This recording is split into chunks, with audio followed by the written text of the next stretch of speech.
In this video po, tinanong ko yung guest po natin, si Mr. Ernesto Abella, Sir Ernie, na saan po nanggagaling yung pera for vote buying during elections. Ito pong kasagutan po niya.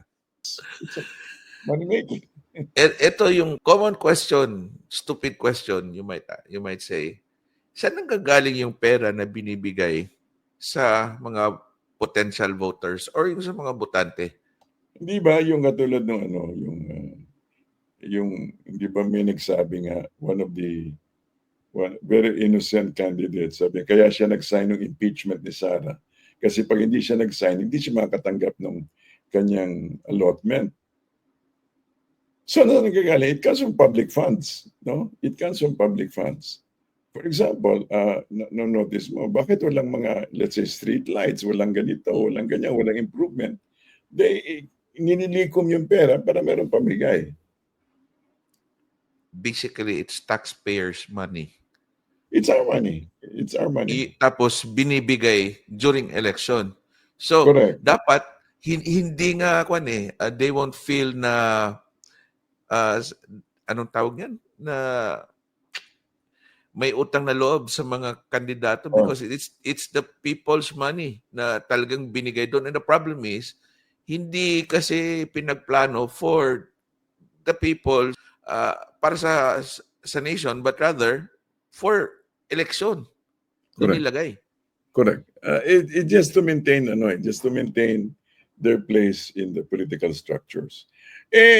Siyempre, kasi nga naman, hindi critical thinking ang Pinoy. We have been, hindi ba, the education has been dumbed down, hindi ba? Basically, it's been dumbed down to keep most of the Filipinos there. Pero ngayon, because of social media, nagkakaroon ng education. Right. That short response, it came from taxpayers. Funds meant for projects na divert po sa campaign. It was short, but it really hit a nerve.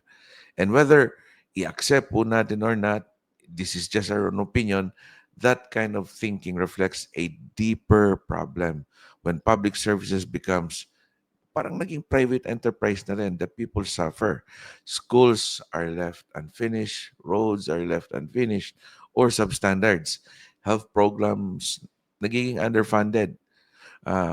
Kaya nga, yan po ang problema. By the way, maraming salamat po for staying here.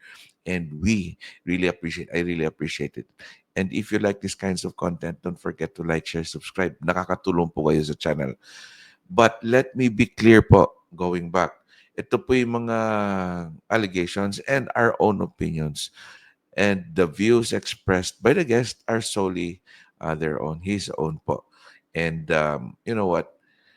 The podcast is a platform for public discourse to ask hard questions and encourage critical thinking. And we do not intend to accuse or malign anyone. So we stand for truth, transparency, and dialogue, and with accountability and with respect. Now, if meron po mga violent reactions, then comment, and then we could invite you as a guest so that we marinig po natin yung different sides. This is Doc Vince reminding you, so stay curious po, stay critical, and stay engaged until the next time. And if you're interested to listen to the full podcast, punta lang po dito and I'll see you po on the other side. Maraming salamat po.